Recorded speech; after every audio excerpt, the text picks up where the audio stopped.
I finally figured out how I'm going to script out the Dune video I'm making. And it's going to be the most mentally ill shit you've ever seen, by the way. Also, I have to say thank you for all the subs, right? I have to say this now before I forget.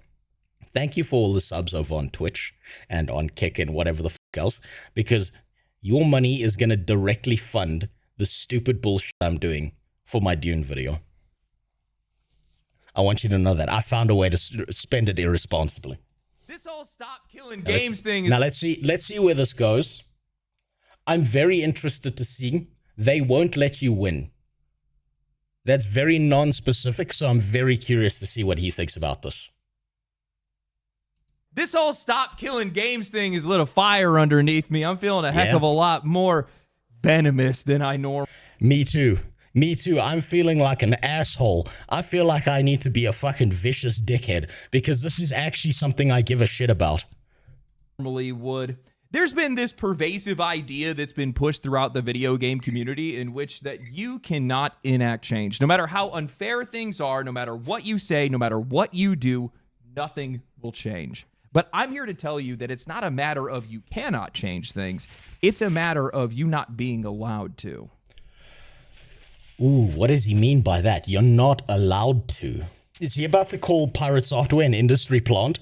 Did you buy a second wheelchair? No, I've first got to go to a plastic surgeon fiend and get myself a second ass, and then I'll buy a second wheelchair.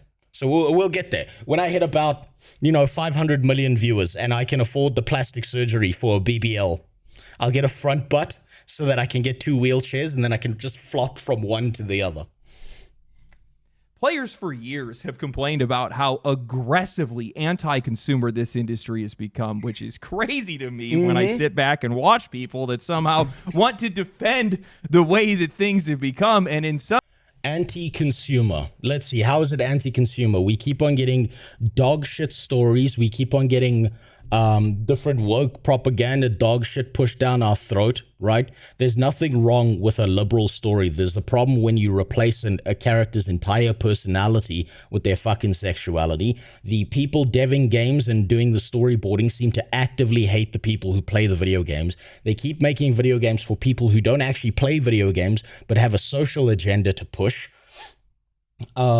We keep on getting dog shit, and now it comes the stuff that lies under the surface. That's the iceberg under the water that no one talks about because we're so focused on the political angle of this, right? We get poor, shitty optimization, right? We get bugs and a bunch of trash in video games that should have been solved years ago. We get shitty coding. Devs who actually care either get shit canned or they end up with like half the time they need to make a good video game. We get graphical issues. We get frame drops. There's still people out there today who think that a high fidelity video game needs to be 30 FPS and can't be higher than that. And then we get game devs, and I still don't know how this is a thing. I still don't know. This still hurts me. How the fuck do we go around deving out video games and then locking the performance of the video game to the frame rate? There are still people deving out video games to this day where the frame rate changes the way the game functions. And if you want a good example of that, I'll give you one that really pisses me off because it's a good game. GTA 5. Did you know if you increase the frame rate, it changes the way the game plays? It does. For example, there's a quest where you have to blow up a house, where you have to drag a can. Now, I know this not because I played the game, but I watched someone else play it. Where you have to, the character, I think it's Nico, the bald dude, the dude who's missing shit on the top of his head, right? He's got a can of fuel. He unscrews the can of fuel. He drops it by the outside barbecue station thing. We would call it a braai in my country. And you have to then walk outside of the house and create a line of fuel so someone can light it. If you run the game at 140 FPS, it's impossible to complete that mission because you will run out of fuel before you get out the house. But if you run the game at 60 FPS, you can make it out the house. How fucked is that? How mentally retarded is it that we keep locking things to frame rate? It fucking hurts my soul to know we still do that. That should have been a problem we solved a decade ago. Jesus Christ, had to reload the page 10 times and use the chat. Well, I'm sorry, Tay, but I don't know what the fuck's going on. What's up, though? Pay to win is now the standard in games, somehow even the single player ones. Yes, Tape. Yes. That's the next issue with fucking video games. And then, you know what the fucking worst part about it is? It's not even the devs that say all this shit. It's the fucking simps who show up to defend the pay to win. Well, how else are they gonna make money? Dude, it's a multi-million-dollar company. They're already selling the fucking video game at $100 to you, $120 if you want the play the game one day early kind of bullshit. And now you're fucking defending these bitches and the pay-to-win trash they put in the fucking game? You kidding me? Fuck me. It's insane. It's insane what little simp bitches some like gamers are. And honestly, it makes me believe in the dead internet theory, because I'm more willing to bet that these people are bots than these people are like real human beings, because I need to believe that to keep my sanity. It's so bad. My God. At some point, gamers need to fucking build a spine.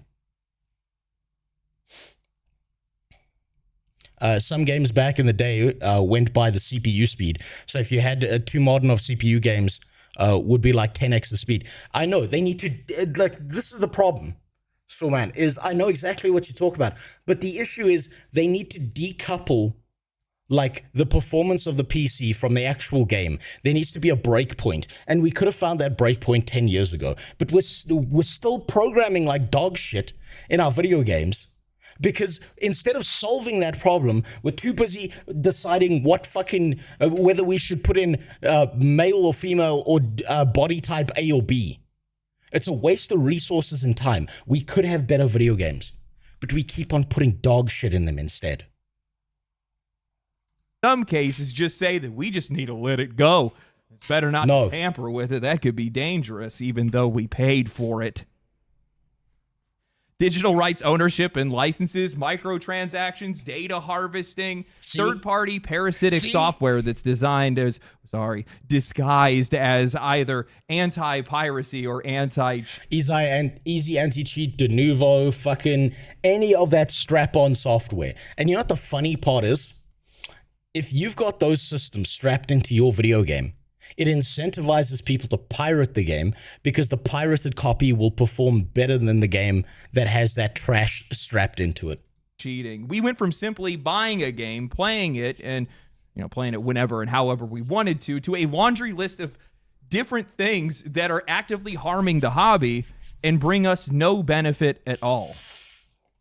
These concerns and criticisms that we've had over the years are oftentimes met with, you don't know what you're talking about. You shouldn't ask for those things. That could be dangerous. Mm-hmm. I'm going to lose my mind when it comes to some of this stuff. People are going to buy games anyway. There's nothing that you guys can do about it. They complicate, they obfuscate. And even when we do get a win, which that actually happens quite frequently, we've been having a lot of that lately, well, they try to stand in front of it and say it's not your... It's getting out the way. It's getting out the way. That DEI, it's setting itself on fire, because all these companies are like, why do we keep on failing? Yeah. The worst part about DEI is I wouldn't be mad about it at all if it meant that we were getting better video games.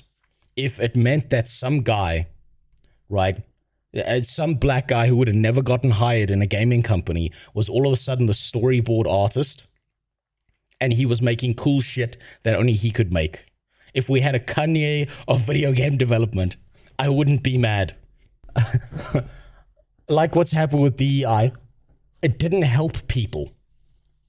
It didn't actually help the people who were like may have been passed over. It instead just put a bunch of white women in a room going, actually, that's kind of problematic. That's the fucking problem with it.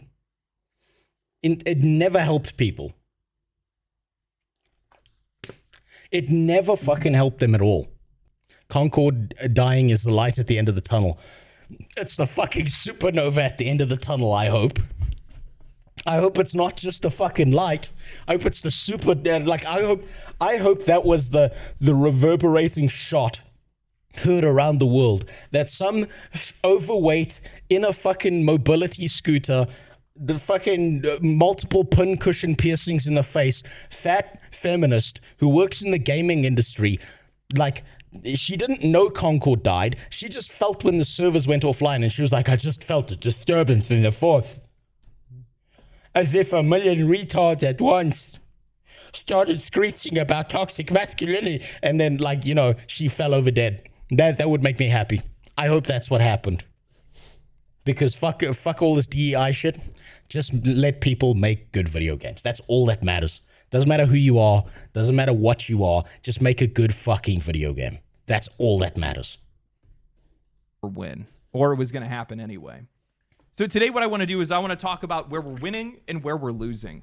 I want to eviscerate this idea that we don't have any control over how games are made, what games are made, how much they cost, and the future of them.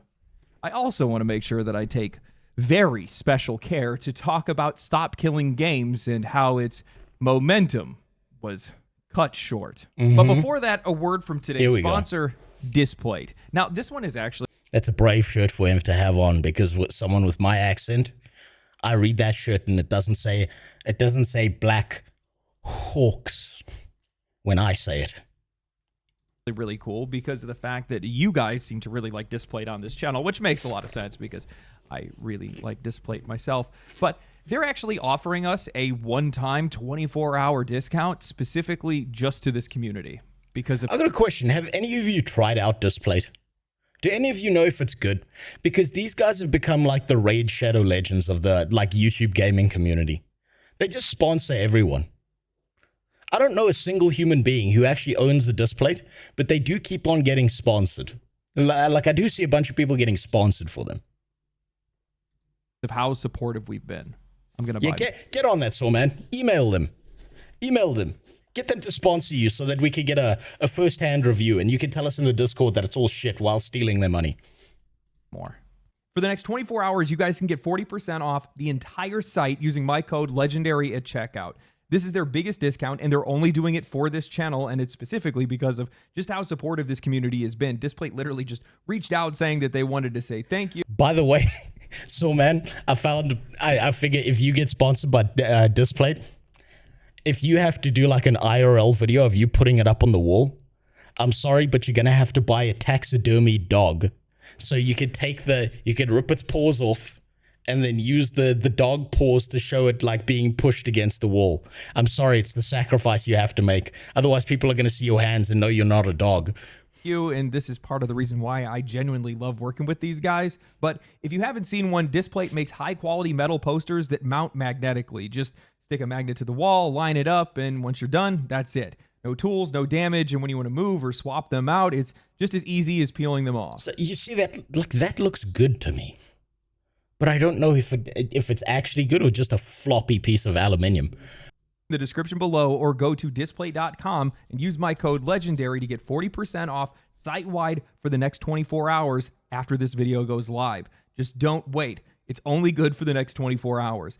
Thank you to Displate for sponsoring today's video. Now, I think this entire discussion deserves a little bit of added context. It's been missing from the conversation, but the biggest issues that are facing players today aren't even hidden. They're just normalized. We don't own our games. At any time, they can be taken away, altered, pulled offline, or quietly gutted through updates. Publishers can mislead their customers and just call it artistic vision. They can raise prices without warning, monetize anything they want, shove in third-party software, and harvest our personal data, all without consequence. They've effectively built an industry where this behavior is now expected, and most people just bend over for it. From where I'm standing, the video game industry is one of the most deliberately obscured and openly anti-consumer industries in the world. Yes, because everyone in politics, everyone who does the regulation is so fucking old that they don't know what a video game is. They can't even figure out how to open their fucking email. So yeah, of course it is. Because they know this. They know the regulators are retarded. Some of that falls on publishers, sure. Some of it's also on politicians that just don't understand the medium, and some of it is also the executives who have lobbied to be able to... I don't think it's ignorance. They just don't take gaming as a serious issue.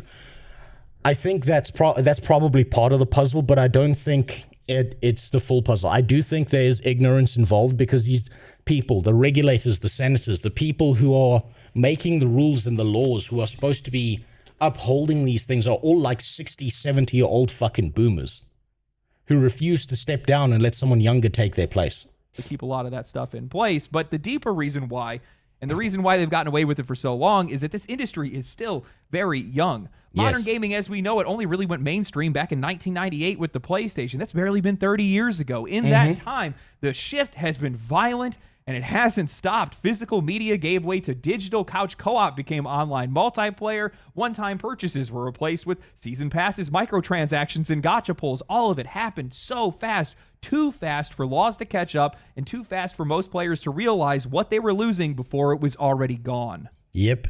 And you know how, this is the best part, is I did this, right, with crypto. Right, this is how I found an edge in crypto and how I made some money in this fucking space, right? This is the way regulation works, right? So someone develops a new product, it starts gaining popularity. Regulation is always 2 steps behind, right? And by the time regulation catches up to what's happening here, it's actually regulating for what's back here. And it doesn't deal with this entire segment over here. And then by the time they've now figured out how to regulate this segment, we're actually up here. And then by the time they do that, we're actually up here. You can see the same development of regulation that's occurred within cryptocurrency. And I knew this was going to happen purely because I watched this happen in video games. It's the same thing. I mean, regulation around games is a mess. This industry is a Frankenstein of overlapping systems, music licensing, film classification, software enforcement, online infrastructure, and not a single set of laws was ever designed to be able to handle all of this at once. And through all of that, foundational legal structures that have been built, end user license agreements, terms of service, IP law, DRM, these are all built to maximize control for the publishers, not protect the players. They give these companies the right to revoke access to alter products post-sale, to harvest our data, and all the while, they hide behind these dense, unreadable contracts. How many video games have given publishers ring zero permission to people's PCs at this point?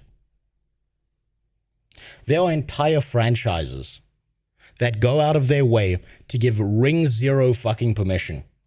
Well, I just got to reload this quickly because I realized this is on my second account. This whole stop killing games thing. We were at 531. Jesus Christ, there's so much bad shit that keeps on happening in video games. And no one's enforcing the laws. And you know what, Marston? I think you're right. There are laws in place that are just currently being broken because no one gives a fuck. But I think it's a confluence of video game companies have the money and power to lobby people who would be the regulators. The regulators are ignorant fucking retards because they're all so ancient that the last time they farted a liquid, it was probably the Jurassic Age. They don't take video games as like a serious form of entertainment or consumer market. They're just like, oh, it's just silly little beep boop things on a screen, right? And so there's like this confluence of ignorance, outdated behavior, combined with lobbying. It's like literally everything is against gamers. You know, it's starting to look like, I can't believe I'm saying this. It's starting to look like gamers actually are the most oppressed group on planet Earth. It's starting to look true. What's up, Gil? Almost caught up with the stream. What country are you from? I'm from South Africa. Access to alter products post-sale, to harvest our data, and all the while, they hide behind these dense, unreadable contracts. The system is too complex by design, and the more convoluted it gets, the harder it becomes for anybody to hold these guys accountable. Through this constant and relentless evolution of this industry, we, the customer, have always been on the back foot. Prices keep going up, rights disappear, protections never arrive, and the further that we go, the more it starts to feel like we're just being quietly suffocated. Games now hide behind walls of legalese, 12,000-word-long end-user license agreement. They use made-up terms like buy-to-play or free-to-play and layers of technical obfuscation to make it near. And all of it is just pay-to-win with a different name. Buy-to-play, free-to-play, pay for convenience, pay for this, pay for that. It's all just pay to win dog shit. And you know what's really, really funny? Say word, money stolen. Yeah, pretty much. You know what's really funny? Have you noticed how there's been a trend recently? Where it used to be like, oh, this game is free to play. And like people used to be like, oh, cool. I get to experience a video game. For free? For free? And they'd be so happy about it. Now you hear free to play and you're like, oh, for fuck's sakes, another one.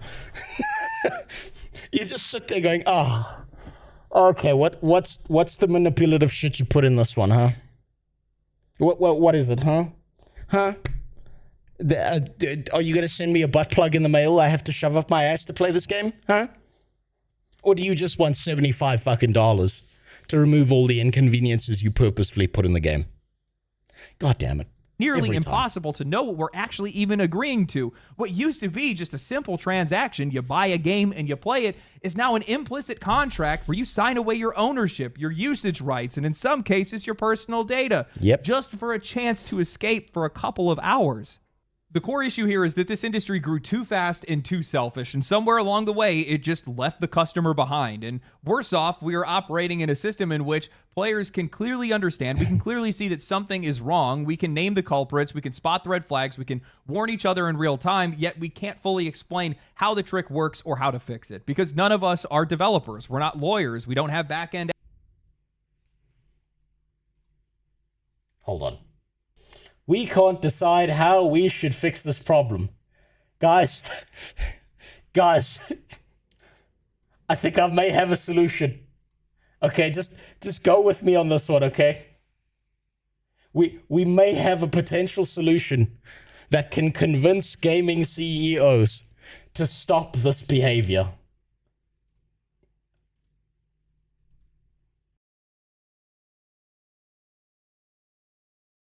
We just need one of him. Just one. It may alter their behavior permanently. That's all they need. It's just a guy like that to show up in video games. Access. That's a joke, by the way. And all we have is a list, a growing list of examples and a survival instinct that's telling us to fight. And one of the best examples of players trying to fight back, that survival instinct kicking in, trying to sound the alarm before things get worse, is Stop Killing Games, an initiative that was started by Ross of Accursed Farms. He's been warning people for over a decade now, fighting to get consumer protections around digital rights, asking just one thing: don't let companies erase games that people paid for. And by the way, it wasn't even Mangione that did it. It doesn't matter. He's become the face of it, whether he did it or not. I'm sure a lot of you guys already know about this, but in case you don't, the core idea is simple. When you buy a game, you should be able to keep it. You shouldn't lose access just because a publisher decides they want to flip a switch. Yes. Right now, Ubisoft, of all companies, got these. Actively, quite literally, if you buy something, it shouldn't matter whether a company stops producing that thing. It's still yours. It still belongs to you.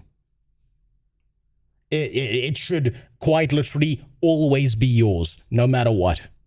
I'm the fucking extremist the corpos warned you about. They should not get a single piece of your shit.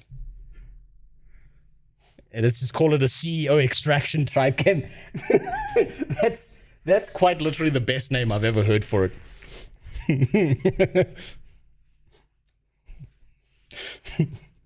An extraction type shooter. No, it's part of the video game is me entering their office and programming in the perfect floor plan and also finding out where he lives and doxing him through a video game I made. No, I promise. It's just a video game. And it's just literally the guy's entire life with video footage. These guys cannot stay out of trouble, can they? They're getting sued in California over this exact issue, a class action lawsuit that claims that the company misled players by selling the crew as a product that they owned when in reality it was a time-limited license. And that's the trick, isn't it? Because physical games were always understood as ownership, but digital games, somewhere along the way, that language sort of mutated a little bit. What you're really buying now isn't a game, it's permission. Temporary, revocable permission. And we didn't vote on that. We didn't agree to it. It was forced on us quietly, systematically, and now it's just normalized. Now, the Stop Killing Games initiative has re-entered. They literally moved at lightning speed to get this shit pushed through so that no regulator or gamer could argue, right? And unfortunately, most people who play video games, they don't give a shit about these issues. They just want to play their game and move on, right? But the problem is now we're seeing the repercussions of that. People are starting to realize, what the fuck did you mean? I don't own the product just because it's digital. What the fuck? This is confusing to people. They don't understand. What do you mean I paid $90 to rent a video game until you decided to take it away from me? You know what? Actually, I take it back. If they want to sell us licenses, that should be regulated as renting. And if you're regulating it as renting, then the video game should be $10, not $80 fucking dollars. All video games, $10. Because we're renting it, we're not owning it. They reserve the right to take it away from us, right? All video games in the future, $10. I'm okay with that.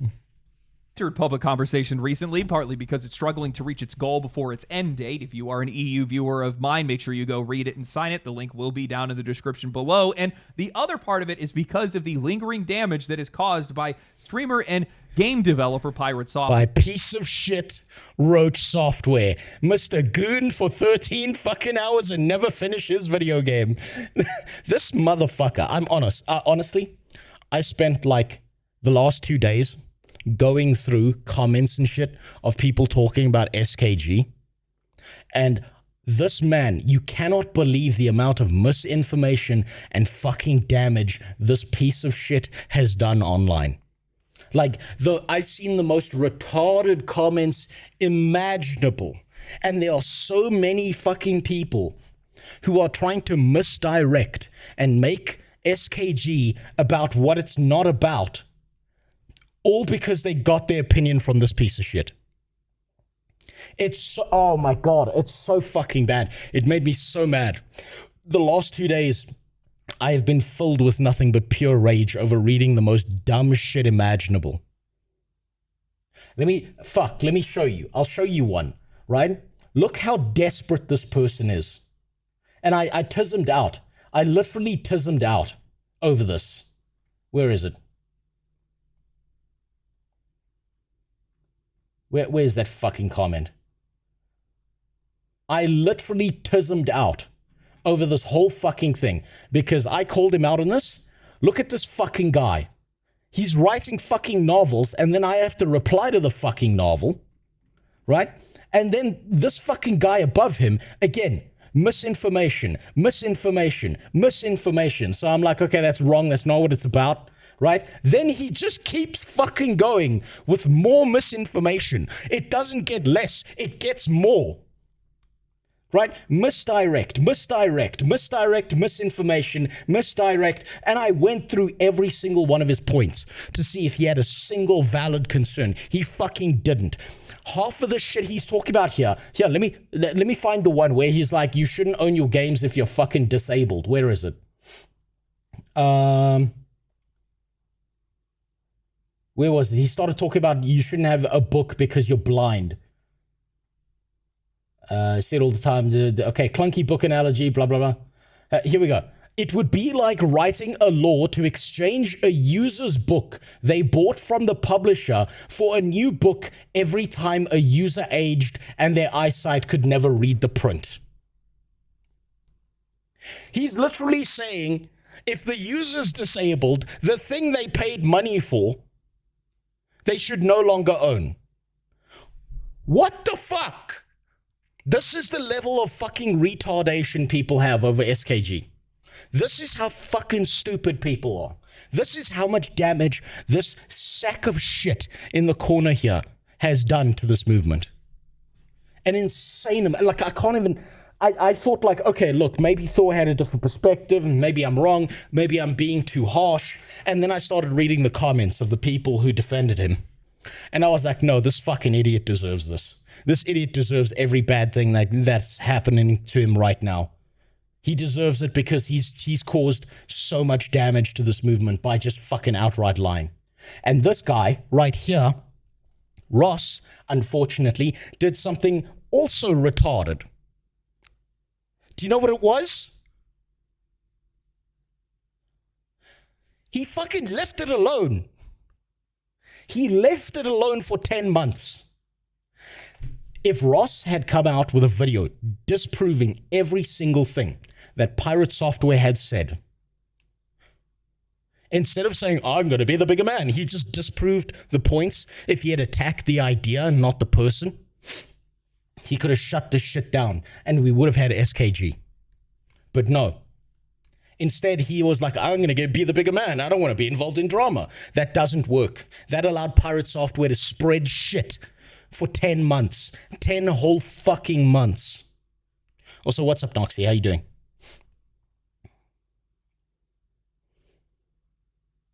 Pirate is trash and literally swept for the corpos, but still, why do you think government regulation is going to do anything? When has it ever done anything good, and why no, just boycott? Okay, well, Carl White, let's take a look at chargers on cell phones. Why do you think we've all got USB-Cs right now? Apple, one of the most powerful companies in the world, had to bend over and get fucked by EU regulation or lose all their products in that region. They will bend over and do what the regulators want. Is it going to be perfect? Abso-fucking-lutely not. We know that Apple does this little conniving shit where they make USB-C chargers that'll only transfer data or only do power charging, but it's a step in the right direction. And if we keep stepping in the right direction, eventually we'll be arguing about the minutia and not the big fucking problems. Government regulation does change things. That's why we need to do this, even if it's not perfect. It's a start. If we open the door, we can make it better. If the door is never opened, we're fucked eternally. I like that you can't replace the battery on an iPhone without voiding the warranty. Exactly. That's also another thing that needs to be resolved as well. I fucking hate that shit. But we need to keep fighting this shit. You need to keep on pushing and harassing these fucking regulators to the point that they have to change the laws. People need to keep nagging and bitching and moaning at them, or it never changes. Started to hate Pirate a few months back when he started to talk and act like with chatters or the Pleasant Ashes creation, very much like some of my old classmates or one of my ex-coworkers who was a total narcissistic asshole. Nox, you know what the worst part about him is? When he started off, when he started blowing up, I saw his stuff and I quite liked what he was doing. He was giving good, wholesome, decent, like job and life advice. He was doing something useful, and then he got full of himself and just became the world's biggest fucking asshole. And I think that him being full of himself was just, it was always there, it just wasn't on the surface. And if he just kept it below the surface, everything would have been fine. It would have been fine. But it wasn't. Also, thanks for the resub, Invictus Echo. I appreciate it. You bastard, making my taxes harder. Pirate Software could have been the world's biggest piece of shit. And if he had just kept it to himself, he would have been fine. He could have even had 50% of the controversies he currently had, and I would be sitting here defending him. I would be like, yeah, look, okay, maybe he's got a different perspective, or like, maybe he doesn't know this, or maybe he doesn't know that. But no, he just keeps going. He just keeps double, tripling, quadrupling, fucking quintupling down. This motherfucker he just keeps making it worse for himself, and he's too fucking retarded and arrogant to see what he's done. He's what they call an intellectual, quite literally, Marson. He is the academic intellectual, quite literally. Where as of recording this video, the petition sits at just over 500,000 signatures, which is an incredible amount, but it's halfway to what it needs. And Ross claims that Pirate's coverage last year not only misrepresented the movement, but actively derailed it. Yes. Unfortunately for me, I watched Pirate's reaction streams and his follow-up videos, and honestly, it felt like I was watching somebody that was arguing with a phantom version of the initiative that only... What did I say? What did I say last stream? I said this motherfucker is shadow boxing. He's out here fighting fucking ghosts. He's actively fighting ghosts. It's not just me who sees that. Existed in their head. He fixated on vague language, got visibly irritated over a harmless joke about politicians, and then slowly unraveled into a spiral of self-assured condescension. At one point, he launched into a tangent about how MMOs would need to be redeveloped as single-player games, something that was never even proposed in the initiative. And I don't think that was confusion. I think it was a straw man that was dressed up to make the entire movement look clueless. Ross reached out to this guy. Oh my god. Oh my god, is Legendary Drops about to call him an industry plant? Please, please, I'll be so happy that it's not just me who thinks that. Please, please, please, God, be right. Please, just say it. Just say it. I want to hear you say it. Whisper those sweet fucking words into my ears. Make me aroused. Just to clear the air. Sorry, what is shadowboxing? Shadowboxing, okay. So, shadowboxing is a term developed by boxers, right? Let me show you. So, when boxers are practicing for fights and stuff, right? They will literally practice their strikes. They will... Wait, that's the wrong one. Okay, that's pointed in the wrong direction. Let me just fix that quick. Didn't set up my cameras in time. Right, so, you got a shadow boxer, right? And what a shadow boxer... what they'll do, if you've got a boxer who's practicing for a fight, is he'll sit there and he'll do certain movements pretending someone's striking at him, throwing rights, hooks, jabs, whatever he needs to like warm up his body so that he's like mentally conditioning himself to know exactly what techniques he needs to use and to like, so his body's in kind of like a flow state, right? He's practicing against nobody. Now, what Pirate's doing is considered the metaphorical version of shadowboxing, as in he's fighting fucking nothing. He's imagined a person in front of him, and he's arguing against this imagined human being instead of someone who's real. That's what he's doing. I am actually a heavyweight boxer because I'm a fat piece of shit. I would be classified as a heavyweight right now. I'm way too goddamn... I'm way too fucking chunky right now. I'm gonna go on like a 25-week fast or some shit.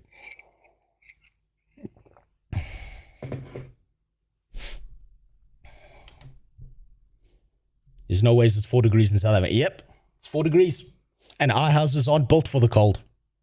And Pirate's response was that there was nothing to discuss. Then he went straight into calling Ross and the movement disgusting, hurling personal insults. Now, of course, his initial comments and criticisms did come under fire last year, but just to make sure that misrepresentation stuck, he followed up the initial backlash with a 15-minute video where within the first 90 seconds, he reframes the entire initiative as being about live service games. Yes. Which, it's part of it, but it's definitely not the entire... He literally fucking lied. And you know what I've noticed? I'm gonna say this now. I want you to go and look at the reactions of any large content creator. I'm talking like... fucking, I don't know, Tectone, Asmongold, anyone who's like a million kind of sub person, like who's like a huge streamer who's reacted to this drama, you will notice they keep trying to be nice, right? And I think they're trying to be nice because they don't want the drama. They don't want to have to deal with the drama. But the problem is, this fucking idiot here needs to be called out on his retarded behavior, and they're not willing to do that because they don't want this to turn into a drama thing. You'll see this in Josh Strife Hayes' replies. Josh Strife Hayes is trying to be the nicest man on planet Earth to this fucking moron right here, and I don't blame him for that. But the problem is, it's not going to solve the issue.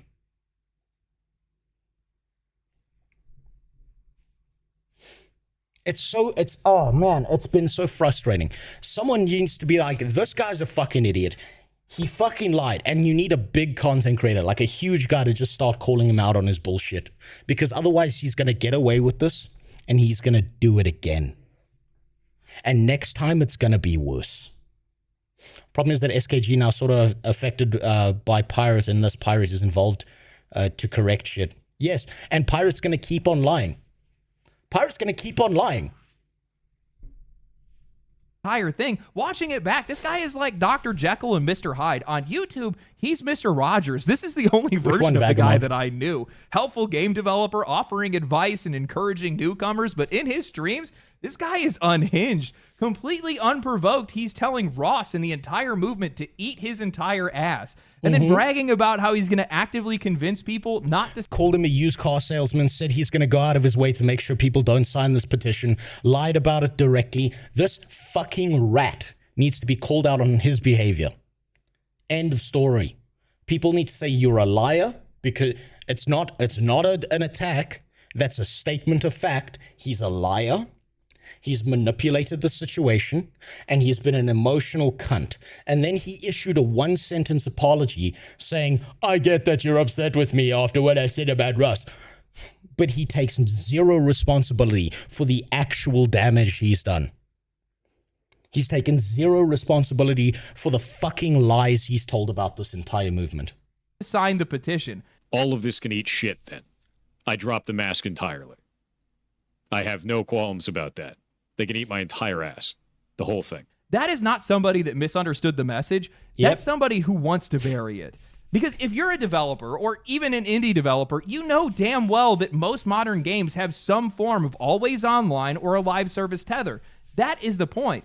The issue isn't MMOs. They're definitely a part of the conversation for sure. Hold on. I ain't going to fight this fight. I want to see gamers get fucked in the ass with this dumbass idea thinking this is going to save games.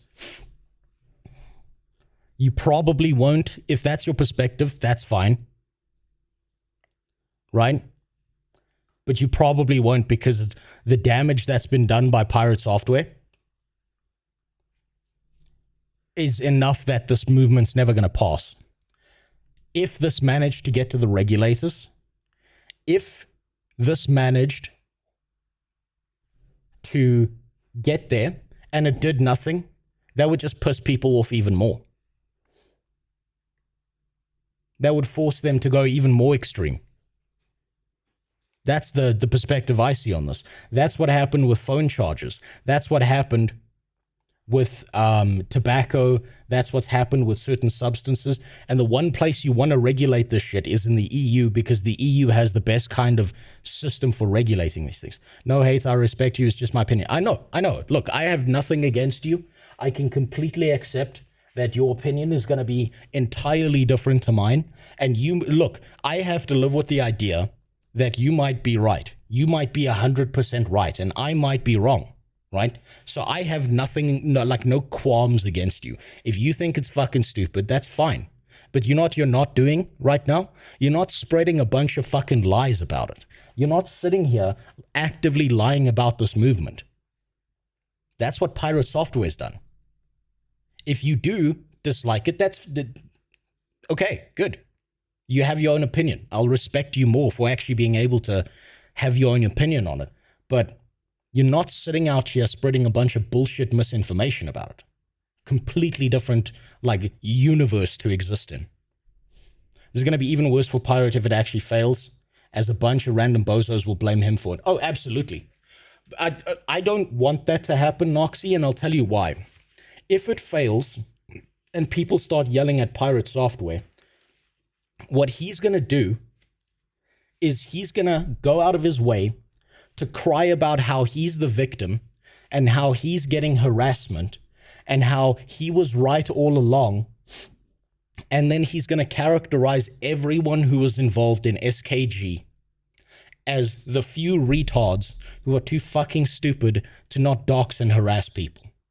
That's what's going to happen. Sure, live service games the same. It's just that the infrastructure to revoke access exists across the board in almost every game today. So when people are trying to say that this guy's just being stubborn or he's lost in his own ego, I'm not buying it. I mean, part of it's definitely... Neither am I. Oh, legendary drops. Absolutely legendary. You deserve that like. God damn it. I don't buy that pirate software doesn't know what he's talking about. I don't buy for a second that this motherfucker isn't 100% aware of what he's doing. Because he has twisted and turned and snaked his way left and right every single time someone's called him out on his bullshit. I'm willing to bet right now and I don't know if this is true or not, but the last playing card he has is he's going to start saying, no, actually, I don't have a problem with everything else. I have a problem with them saying that the game's got to be left in a functional state. And then he's going to lie about what a functional state is. I would bet money that that's going to be like one of the last playing cards he pulls. True, but you don't miss the point this thoroughly, this often, unless you mean to.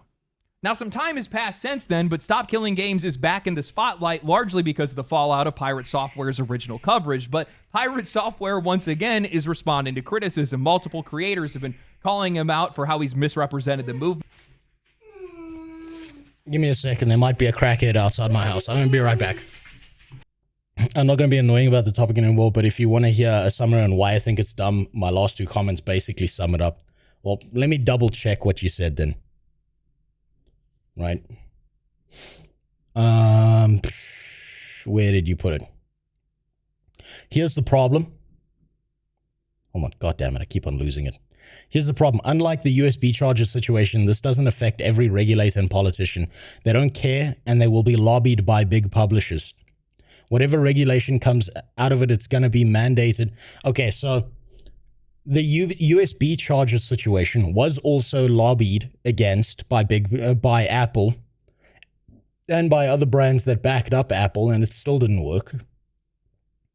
This doesn't affect every regulator and politician. It doesn't have to. That's why it's being launched in the EU, is because the EU has to work under an umbrella kind of regulation. That's why it's targeting the EU specifically, but maybe not. We'll see, I suppose. Whatever regulation comes out, it's going to be mandated, and just like every other monopoly, I think your second message is the important one. It's going to be mandated just like every other monopoly building, and it's going to price smaller devs out of the business because now they have to adequate their games to a list of regulations. They already have to adequate their games to a list of regulations. They already have to do that. That's what PG ratings are.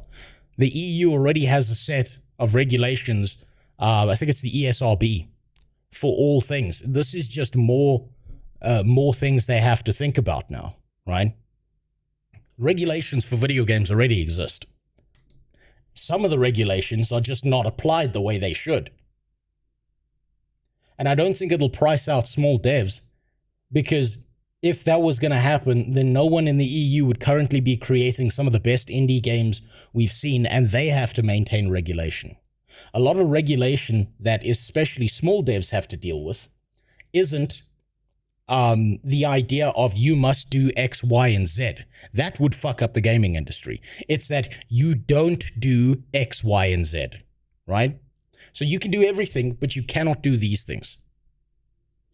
PG ratings, they don't mandate what games should have or not even be released. Or ratings, they don't mandate what a game should have. They do mandate what a game should have. You put tits in a game, that gets you a certain PG rating. You won't be allowed to release this video game to certain groups and certain age groups. And there's a chance that Australia and New Zealand will ban your game. That happens all the time. It is a form of regulation.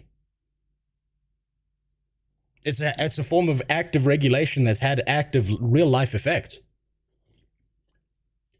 that publishers do need to think about. There's a reason. Yeah, and that's fine. Same with this regulation of SKG. You can still release your game. The entire point of SKG is you cannot take your game and remove people's ability to access it because the publisher no longer supports it. So it's not even about releasing your game or not releasing your game. It's don't let people remove the ability of the customer who bought the game. Don't remove his ability to take away the game. That's it. Go read through SKG. You'll see what they've said specifically, right? Is they just want publishers to not remove the game's accessibility because they chose not to support it anymore. The whole point is literally the title, Stop Killing Games. But the problem and this is where you may be right, Kyle, is the problem is the direction and the focus of Stop Killing Games might very well get lost inside of the regulation, because unfortunately the most retarded thing that Ross has said from Accursed Farms is that he's gonna build this whole thing and then he's just gonna leave it in the hands of the regulators and the lawyers, like that's magically gonna solve it. This man needs to be in those meetings. He needs to be involved. He needs to be consulting on that shit the whole way, because otherwise what he wanted and what is going to be regulated are going to be two different fucking things entirely. So that part of SKG is completely retarded, and I agree that Ross needs to not step down. He needs to be there to make sure that the regulation is what it's meant to be, and not a bunch of bullshit that they want to add on. Also, to add to my last message, I hated that from Pirate Software when he had the WoW drama, he constantly kept yapping how other creators are actively sending their fans to attack him. Bro, you're so insufferable. People go attack you because of your attitude. Noxy, I have received death threats for calling Guild Wars 2 pay to win. It is unreasonable for this fucking moron to think he's not going to have people do that to him. But he's such an idiot. And you know what the thing is? This is what makes him such an asshole, right? And don't worry, so man, I do have your DMs open here. We'll read through that after this video. He's weaponizing it, right? He's weaponizing it, Noxy. Every time he gets attacked, he uses that as a weaponization tactic to say, I no longer need to care about this thing because some fucking idiot attacked me, so now I can characterize everyone else under the same umbrella. Charlie, Mudahar, and more. Yet, instead of engaging in good faith, he's chosen to triple down, inventing demands that were never mentioned in the original Accursed Farms video. He's taken to Twitter to paint himself a victim, calling the criticism dogpiling, while once again fixating on the vague language that was contained within the initiative and pretending like a petition is a formal legislative proposal rather than what it actually is, a grassroots call for consumer protection. Look, I'm not here to dissect every single one of this guy's missteps. To be honest with you guys, I wouldn't care enough to be able to do so in the first place, but this would be like a 10-hour video if it was just dissecting everything that Pirate has lied about at this point. Holy shit. Have you ever seen the Star Stable lawsuit filed by the EU? No, I haven't. Next time he will say people attack him because he's right. You sound like an anime character saying that, but you're probably not wrong. I know your next move. My IQ is 20 billion and I know every move you're about to make. And it's not that you're that smart, it's that he's that fucking retarded. Do believe that his takes are deliberate, not ignorant, like a lot of other people are claiming. There is a fundamental misunderstanding about the position that this guy is speaking from. A lot of people still see Pirate as just a content creator, a fellow gamer in a lot of cases, but he is not. He is a high on his own supply game developer and a self-published one at that. A dangerous combination. When movements like this start gaining traction, especially ones with broad, emotionally driven language, people in his position see them as a threat. Regulation, even when justified, brings risk. And for somebody running their own studio, that risk feels personal. He is not approaching this as a customer or as a consumer who feels disadvantaged. He can't even see it from that perspective. He is approaching it as a developer who wants to keep things exactly the way they are. Do I say the line? I think I say the line now. He's not approaching it as a developer. He's approaching it as an industry plant. Fuck. To be clear, I don't know how true or not true that is, but his fucking behavior makes me want to put on a tinfoil hat and say that he is an industry plant, because he's so, he misconstrues everything on purpose. Because any structural change might infringe on his or other developers' profitability, creative control, and freedom. Which, honestly, that would be a valid position to take if that were actually an issue in the first place. But this guy's entire argument hinges on how vague the petition's wording is and how dangerously specific it needs to be. I've thought about this, actually. right? I've thought about how vague it is. It's actually in the benefit of the game devs that the wording remains vague, right? And I'll tell you why. If the wording starts to get hyper-specific, that's when it becomes difficult for game devs. If the wording becomes, instead of the game needs to be left in a functional state, right? What's up, Mega Crackhead? How you doing? Thanks for the resub. Jesus, it's nearly been a full year, dude.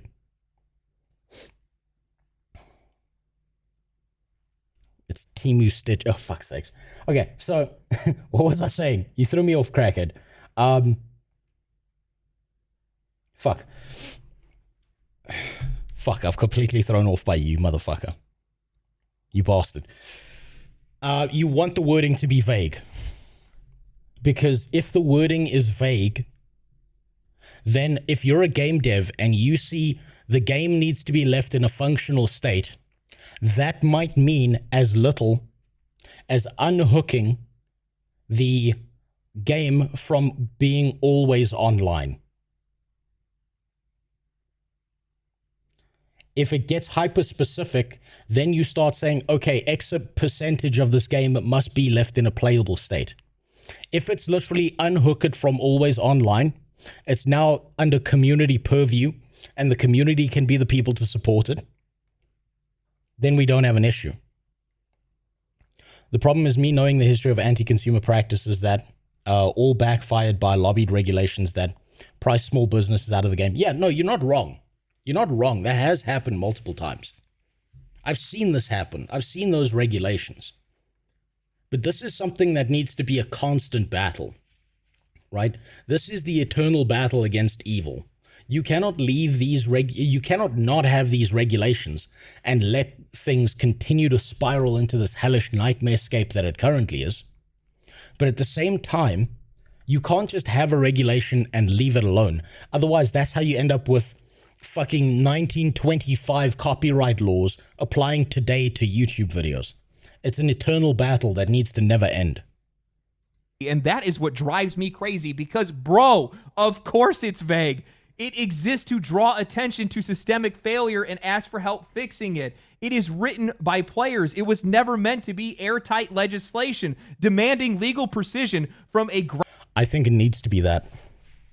Can I be honest with you? I think that it needs to be airtight legalese. I think if it's placed into legalese language and then put forward, it has a better chance of succeeding, because that means, and we know this, politicians, regulators, and anyone who works in some government body are lazy as fuck. So if you do their work for them, then they don't need to do their work and they will just pass through whatever you give them. Right? So I think it does need to be put in legalese. I think they need to push hard enough that they actually get a team of lawyers together and they actually do this and push it into legalese, as opposed to just a statement that starts the movement. Grassroots movement is like yelling at a fire alarm because it didn't tell you where the smoke was coming from. While I can agree that vague language and blind legislative involvement could damage the industry, what this guy doesn't understand, or better yet, probably doesn't even care about, is that customers are so fed up and so disadvantaged that we would rather see this industry burn than continue to get fucked any longer.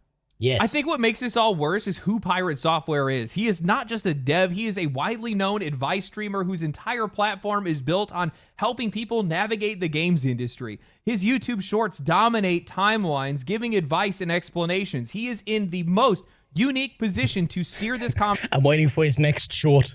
How to goon for 13 hours. Conversation to refine the message, to bring nuance where it is needed. He could have acknowledged the frustrations that players are feeling, classified the legitimate concerns, and then offered guidance on how to push the discussion forward. But instead, he got triggered by a joke, lashed out, and then kept escalating, misrepresenting the entire movement, discrediting its supporters, and doubling down on made-up demands. That's why I'm saying all of this is not a misinterpretation. It is a purposeful misdirection. He knows when players are saying things like, give us the source code after a live service shutdown. That is not a literal policy demand. It is throwing something at the wall. It is just a symptom of frustration. It is a way of saying this isn't fair and we are tired of being taken advantage of. Yeah, maybe the specifics don't make any sense. Maybe we're asking for the wrong things. You could actually help with that, but you chose not to. The emotion here is real. This is the best part. And I've said this since day one. If Pirate Software is so against the movement of SKG, he could have literally helped these guys develop something that would have worked. He could have made it so that what he believed wrong with the movement was fixed. I can't read the name isn't woke in movies and games dying because of massive failures in sales. We didn't have to regulate woke out of the media. We just had to stop buying it. Politics is a different thing from regulation. Me stealing money and misrepresenting something is very different from me actively stating what I believe politically and then it failing on a public platform because no one wanted to touch that shit.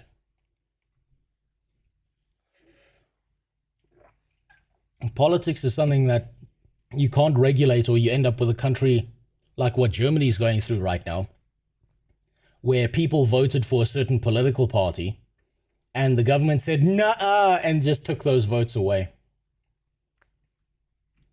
Politics is a different region of things. It's not comparable to a non-political, active, fuck over your customers kind of stuff. Most of us don't know how to fix the industry. We just know that it's broken, and we're not wrong for pointing it out, even if we don't have all the answers.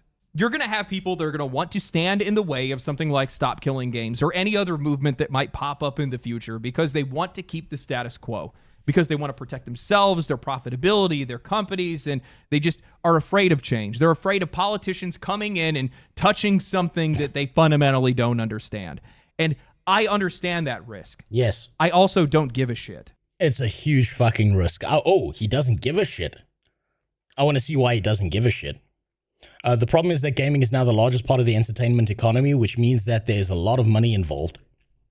If they do something about the status quo, it means less profit. And those who have money will always twist the new law to get away with it. Of course they will, Edwin. They will always twist the law. But by twisting the law, it makes them look even more deceptive, and we can start a downward spiral where people like that begin to fail. They don't deserve that profit just because they did something deceptive.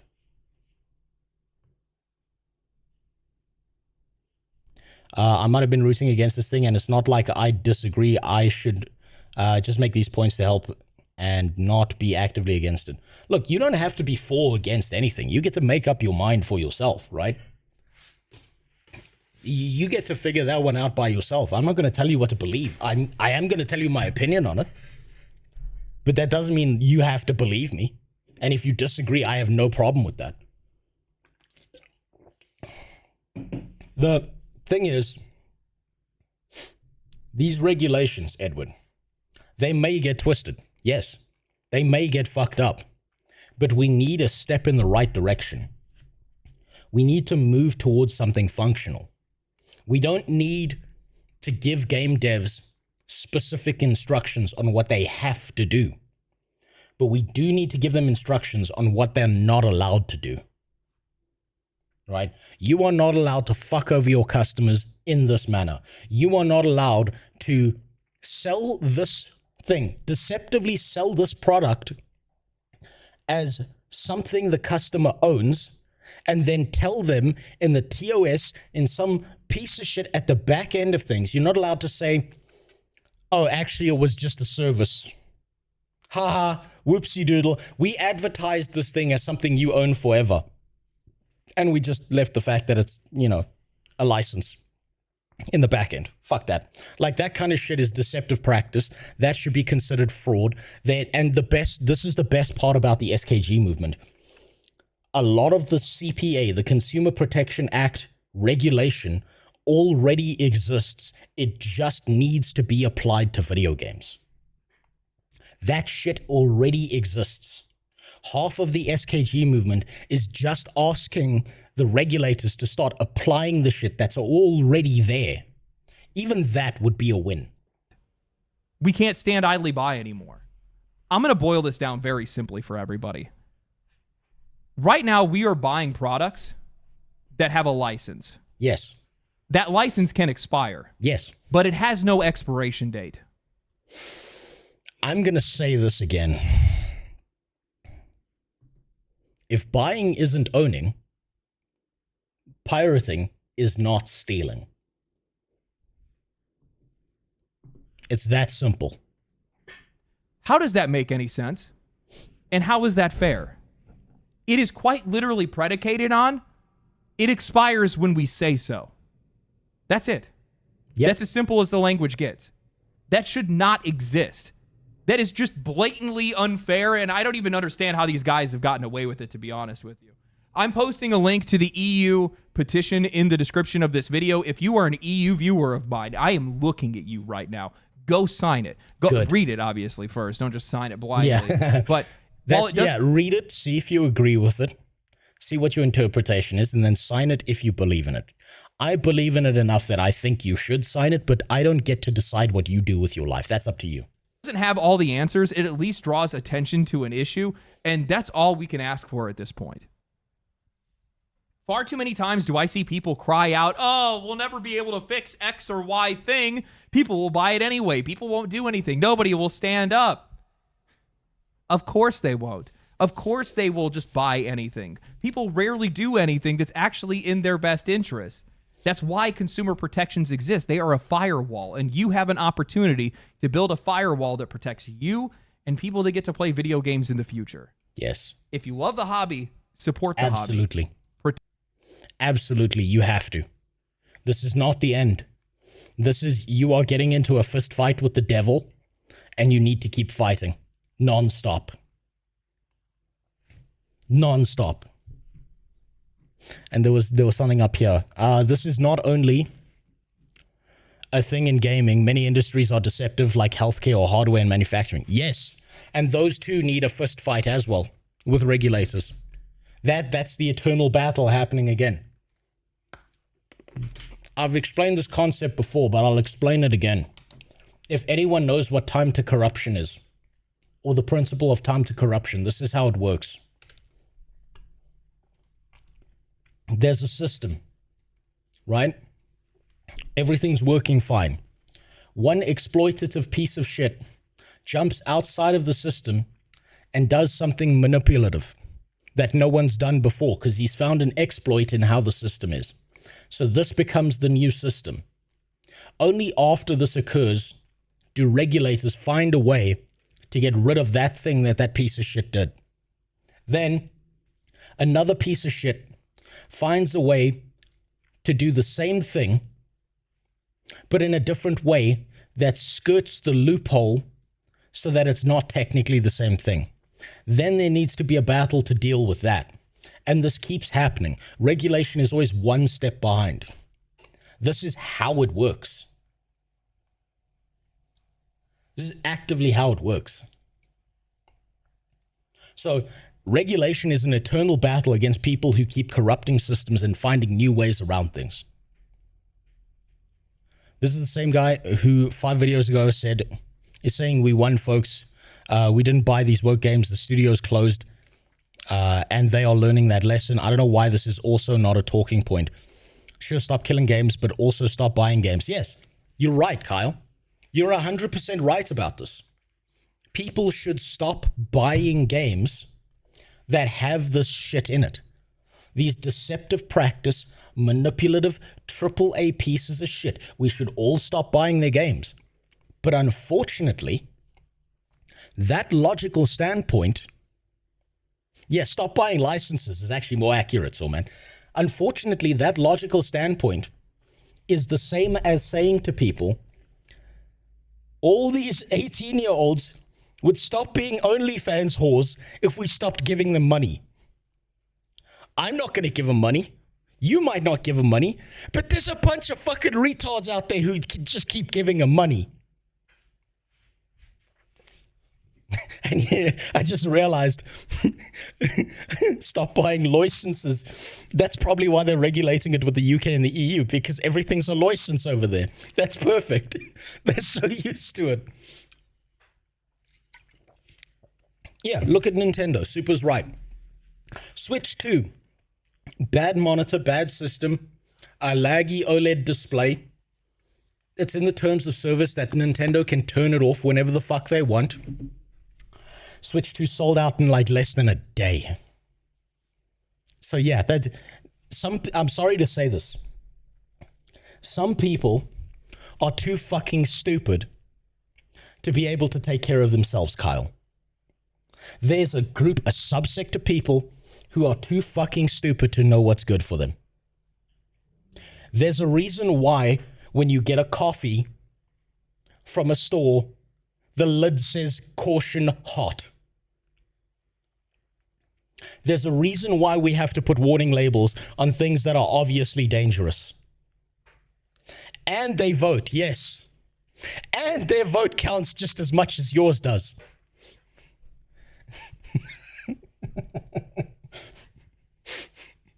I'm going to stop there before we start getting into eugenics and euthanasia. Protect the hobby, because it's very obvious that video game developers don't want to.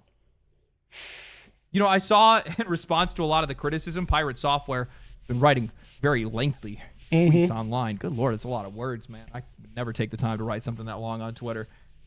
But he had talked about how, well, if you make live service games more difficult to make, then developers are going to make more single player and couch co-op games. Like that's a bad thing. Oh, God. Nothing but that. Nothing but something that actually values my time. Oh, God. How do you not recognize how cooked this industry is? How do you not recognize how bad things have gotten? Are we supposed to just sit back and believe that it's a rare coincidence that for some odd reason all of these companies want to have a live service game because, oh, it must be because it's for our best interests, right? Is that why? His entire argument hinged on how vague the language was in the petition and talked about how he didn't want politicians to come in and blindly start legislating. Really funny coming from the guy that got triggered over the fact that Ross said that politicians like easy wins. They do like easy wins because that's how they get voted back into power. Discord message now, do it. This is the time. Okay. All right. Let's see what you got. Now this is your DMs are going to leak the DMs. Sorry. It's just how it is. Ludwig and Pirate Software, Jason Thorhall, are collaborating to launch a new game publishing company called Off-Brand Games. According to TubeFilter, Off-Brand Games, oh my God, aims to create a fair and sustainable publishing model for indie developers. Oh my God, this is demonic. There is no fucking way they don't fuck over the indie devs. Operating as a co-op where all members have an equal say. The company's first published title will be Rivals 2, with plans to support developers with marketing outreach and even hosting events of their games. Oh my God. Rivals 2 confirmed to be a live service title on stream. Oh my fucking God. The industry plant accusations are real. Oh my God. Holy shit. It's fucking like fucking clockwork. Oh shit. It's almost like he was incentivized to do this. Oh my, I'm seeing something. I'm seeing a larger image. The golden path is opening up before me. I'm starting to see it, right? I'm starting to see the schism occur, right? Do you see it? If this is all of like the entire streaming content creation, gaming industry stuff, right? On one side, you have people like Asmongold, you have people like Tectone, you have like Charlie, Moist Critical, all of that. And then on the other side, you have people like Hassan, and you have people like iDubbbz, and you have people like Frogan.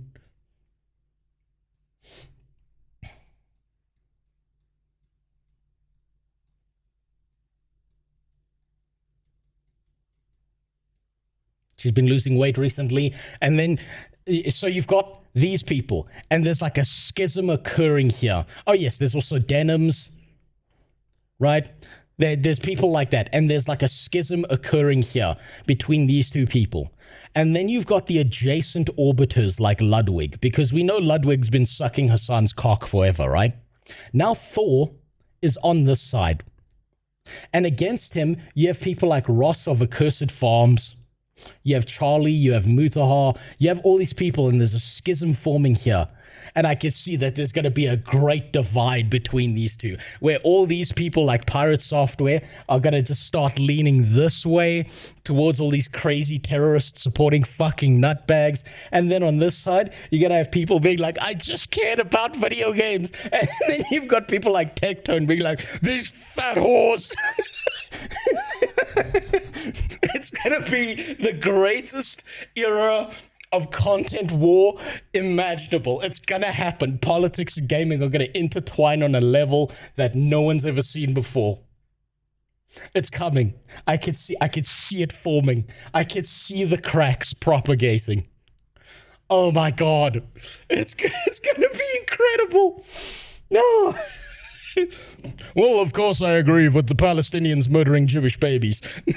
No, sorry. You know, actually, more accurately, memes aside, Thor, Pirate Software, actually has the exact same argument and debate tactic as Hassan, Denims, Frogan, and all these other people. Accuse other people of the thing they didn't do, lie about them, and then argue about the lie. Oh my fucking god. Oh my god, I'm seeing the golden path has laid itself out before me. I see the destruction of humanity and I must do something. Oh, I can see it. I can see it already. It's okay, apparently he's not a paid partner, just an advisor, even though he's like a CEO. Oh yeah, no, definitely. Definitely that means he has zero incentive. Which one is it, my guy? You ever think to yourself that maybe this industry needs to have some regulation? Maybe it needs to have some limitation, and without it, they're no good. But digital rights ownership isn't the end of this fight. There's a lot of other battles that we're fighting right now, and just as many people are lining up to say that we can't win or that we shouldn't win. And even when we do accomplish something, well, they tell us that it wasn't you. It was going to happen anyway. But the truth is, what these people forget is that we are the ones that enact change because we're the ones that are paying for it. Yes. Whether people want to admit it or not, we have been collecting wins. Two of the biggest issues that have been plaguing the games industry right now are the rising prices of games and the exponential rate in which they're being carved up and served for microtransactions. Publishers have been seeing nothing but dollar signs, but their aggressive tactics have left players feeling like we are constantly being charged more for less. And that frustration isn't fading. If anything, it's reaching a boiling point. And the result... The ultimate solution is actually, like, the regulation is nice and all of that, but the ultimate solution is actually what Carl said. Never give these people your fucking money. Fuck all of them. Let them die and fail, and let something beautiful bloom from their corpse of people who actually give a shit. That's what we need. But that's going to take for fucking ever, because we're dealing with a bunch of retards who keep giving them money no matter what. Hasn't been that we're buying fewer games, it's that we're buying somebody else's. One of the clearest examples of this backlash came with Borderlands 4, where fans started asking about the game's price. Gearbox's CEO got evasive, defensive, and at one point downright condescending. I've already covered that mess in detail, but here's the short version of it. After weeks of dodging, he finally came forward to say that the game would launch at $70, not $80, not following in the footsteps of Nintendo or Xbox, and to be honest, I was relieved. Yeah, the bundles for the game are still absurdly overpriced, $100 deluxe and $130 super deluxe. Okay, so I need to... This is a translation of someone who's been playing video games since they were like in single-digit ages. What this is a list of what is and isn't a game. This is the full game. This thing here, pre-purchase Borderlands 4 Super Deluxe Edition. This is the actual price of the game. This is about 80% of the game, and this is less than 50% of the game. Okay, let's continue. working, the moment was brushed aside. Gaming outlets immediately downplayed the backlash, calling it drama, insisted that we actually had no impact, and claimed that the decision likely was going to happen anyway, because God forbid players feel like they had a hand in anything or any power. In an article from Kotaku written by Zach Zwiezen titled Borderlands 4 Reveals $70 Price Tag Proving All of the Drama Was for Nothing, Zach wrote, last month the price of... No. Do you see how captured? Do you see how fucking captured game journalists are? Want to be my mail order bride. Unfortunately, I'm very married, memories. But I do thank you for the offer. I didn't know you were into big bitches like that, though. Good to know. I love how captured game studios, like game journalists are. Instead of like being like, okay, they dialed back the price because people got pissed off. They instead like, see, it was all about nothing. Like, Jesus Christ. Fuck me. It's so bad. All games journalists need to lose their job. That's just how it is. I don't know how anyone in 2025 is reading games journalist articles and believing a single word any of those retards say. You should get your opinions on video games, unironically, from random forum posts and YouTubers who've spent like 500 hours playing a fucking game. Because that guy's going to tell you everything wrong with the fucking game.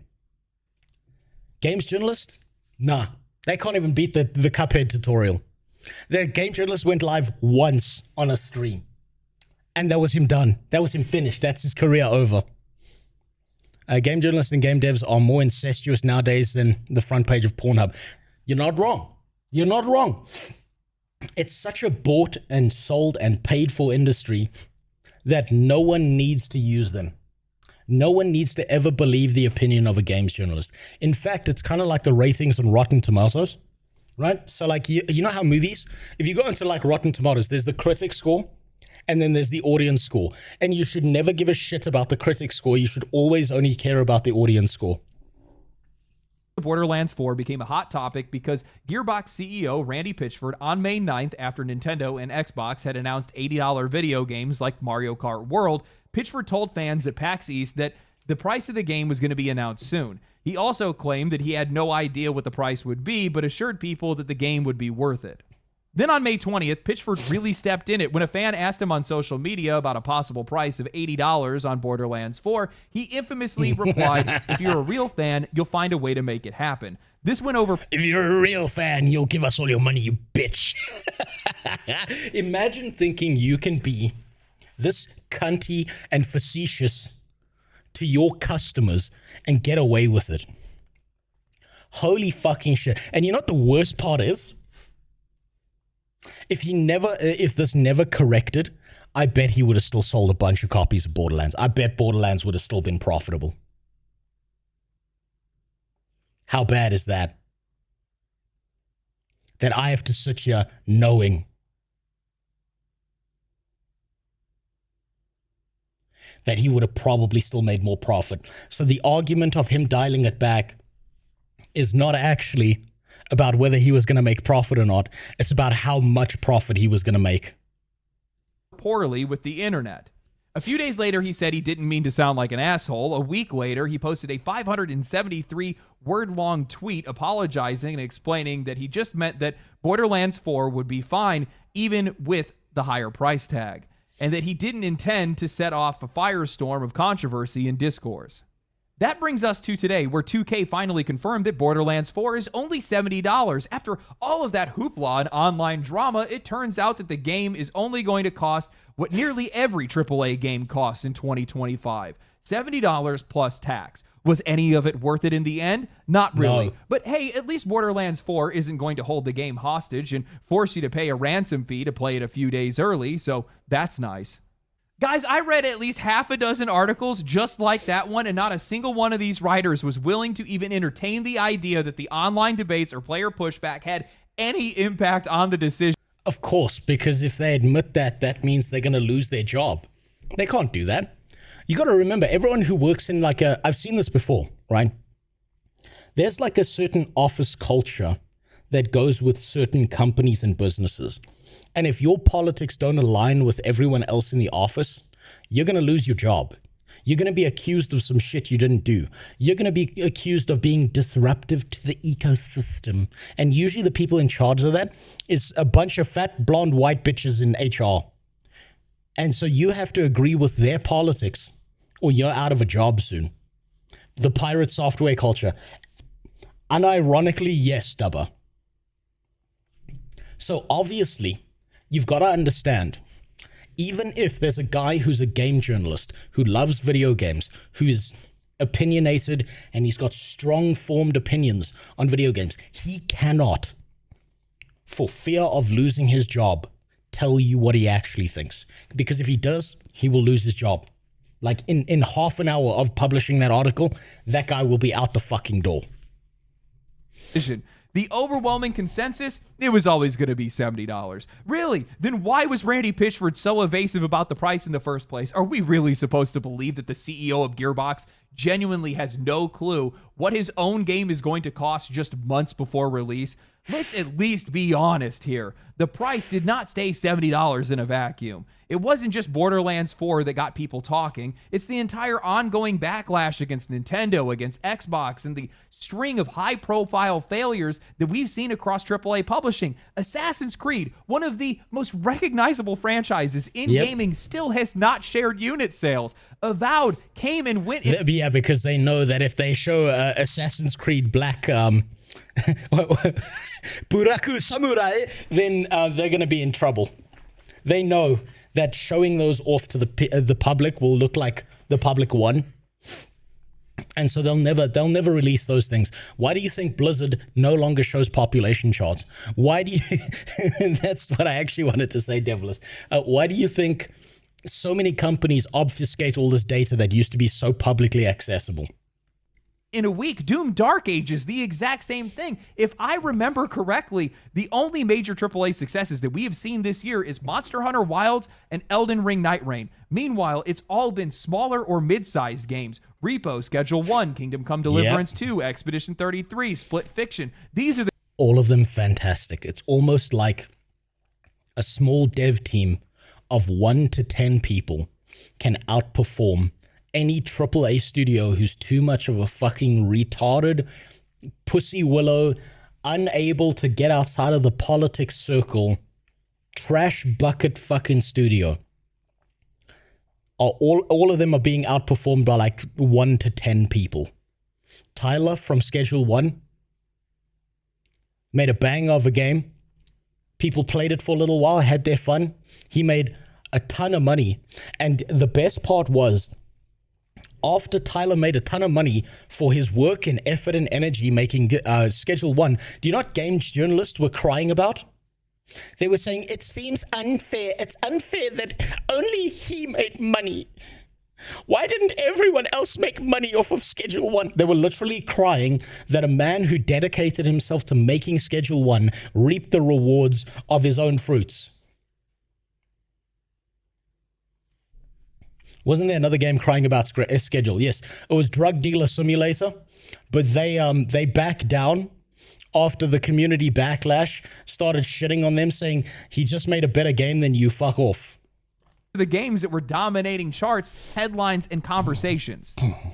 I'm sorry, but you can't tell me that there isn't a world where one of these publishers finally wakes up and says, hey, maybe we're pushing too hard, maybe we're moving too fast, maybe the players are actually done with this. Borderlands 4 is not the kind of game, especially the money that they put into it, it's definitely not the kind of game that they're going to want to gamble with, especially with the price increase. The last few entries did not land well. This one's being quietly framed as a soft reboot. There's a lot of uncertainty here. And when the entire gaming community is already at a boiling point, you don't fan the flames, you back off, at least for now.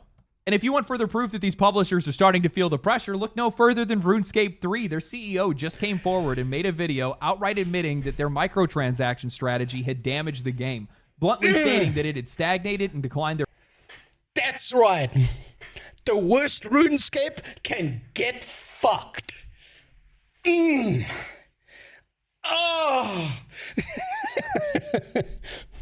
I can't help myself. I fucking microtransactionscape 3 deserves this shit. They absolutely deserve this shit. their player base. He said that if the game was going to survive, they would have to completely rethink how they monetize it. They even walked through some of the ways that they planned on reversing course, removing some systems that were built around microtransactions and trying to reintegrate them with the core gameplay. They admitted that it was risky, that it could cause some problems that they couldn't predict. And yeah, for a game that's this deep into its life cycle, it might be too little too late, but it's a signal. And I think we're going to start to see more of this. Not because publishers suddenly care, it's because these guys are losing money and they're starting to feel the pressure. I've said this a lot over the years, and it's taken a while for me to be proven right, but players can only be pushed so far. Yes. And so can the games themselves. I'm sure there's executives sitting in a boardroom somewhere thinking, like a fucking battered housewife. It's just one day they're going to come home and they think they're getting warm soup on the dinner table, and that beat up bitch put poison in the food. Into themselves in microtransactions or an infinite money glitch, and that players are impulsive enough to be able to fall for it every single time. And to be fair, sometimes they're right, but only to a point. People only have so much time and so much money, and when you apply as much pressure as this industry has between rising prices and nonstop monetization, the audience doesn't just bend, it breaks, it collapses, and then it migrates. Games that lean far too into greed either price themselves out of their own market or they ruin their design on a fundamental level. I think Diablo 4 is a perfect example of that. One of the most recognizable franchises in the world, massive launch numbers, and yet it lost all of its momentum almost immediately. Why? Because it just couldn't be a Diablo game. It had to be Call of Duty. It had to have a battle pass. It had to lock all of its best cosmetics behind a paywall instead of rewarding players for actually playing the game. And yeah, some people are going to say, well, it's just that the game wasn't good. And that's exactly the point. It wasn't good because of how it was built around its monetization. All that time and effort went into how that game was monetized, how they were going to monetize. This is the exact argument I've been saying for fucking years. I've drawn this graph so many times, and I'll draw it again. This is your game dev. You're deving out a game. These are all your resources. The second you decide to add in pay to win into this shit, suddenly 20% of your resources are now all of a sudden going towards monetizing the shit out of the experience. Then what people start to realize is, oh wait, 90% of our profit is coming from us deving out this 20% over here. So why don't we, instead of deving out the fucking game, why don't we spend half of our fucking resources making this a psychologically manipulative, monetized piece of shit that's barely playable unless you give us more money, so that then they can increase profit, and whatever resources are left over for game dev are the scraps. And this just gets worse and worse over time. This is exactly what he's talking about. You waste all your fucking resources on making things a cash shop with a mini game strapped to it instead of a game that you pay for and play. Is that experience instead of making it about what the experience was in the first place. Yes. They made that game so easy and so shallow just to be able to reach a broader audience. But what it actually did was undermine the longevity of the entire product. How many hours do you think players are going to want to invest in a shallow game? They then threw in a battle pass, and suddenly players feel like they're on a schedule they can't even keep. They made gear you earn look way worse than the stuff that you can buy. So even when you do grind, it feels like you accomplished nothing. And sure, people stop playing because it's not very fun, but that's still a choice, and those choices shape how games are made in the future. The truth is, we are changing the games industry. Some of it happens through direct backlash, petition. The worst part about this is you will likely not live to see the success of these changes. And public outcry. Some of it happens more quietly when millions of players shift their money elsewhere or simply stop showing up. That influence may not look like a victory. It may not come with a press release or a public apology, but you can see it in the decisions that they make. You can see it in the price tags that they walk back, the monetization that they adjust, the games that fail, and the ones they cancel. People will keep telling you that it doesn't matter, that complaining is just noise, that we're wasting our breath, but those people don't decide anything. We do. We're the ones that are paying for these games. We are the ones that are talking about them, recommending them, warning each other, and keeping the pressure on. And no matter how much they try to shut us out or discredit what we're doing, the fact remains the industry does not exist without us. We are not just a part of the equation, we are the equation. And people need to remember that. A lot of times when to sum up what he just said in a way that'll make sense to the largest amount of people. No, none of the cotton gets picked if all of the slaves revolt. I see people trying to push back or take away wins from the players, push back against their arguments, their criticisms, the backlash that they see, try to undermine that stuff and just call it drama. A lot of it is just personal differences. It's an us versus them mentality that has popped up over the last couple of years. It's been in journalism, it's been in game dev, it's been all over the place. It's even on our side, but the difference is we're the paying customer. You just have to deal with it for the most part. But, you know, I'm just going to tell you right now, trying to fight against your customer is not a really good idea. It's really not a very effective business strategy. You have the power to change things. You'd think that the video game industry, watching what's happened to like Disney and shit, that they would register what a bad fucking idea this is. But it's almost like all the people who got fired recently in the DEI bullshit in movies, instead were just like, I'm just going to go apply this to video games next. Like zero self-awareness at all. You genuinely do. You vote with your wallet. That is the strongest ability that you have. And it's the most effective ability that's out there because these companies will listen to the money. That's the only thing that they'll listen to. I just saw that Square Enix put out a press release or a notice saying that they recognize the success of Expedition 33 and they plan to make more turn-based games in the future. You did that. You did that by supporting a game that you enjoyed, by talking about it, by getting other people to play it, by sharing screenshots and memes or cosplaying as it or whatever it might be. Your support of a game that you enjoyed directly led to you getting more of the things that you enjoy. Yes. That's why I always say it's never about not spending money. It's about spending money the right way and putting money in the right places.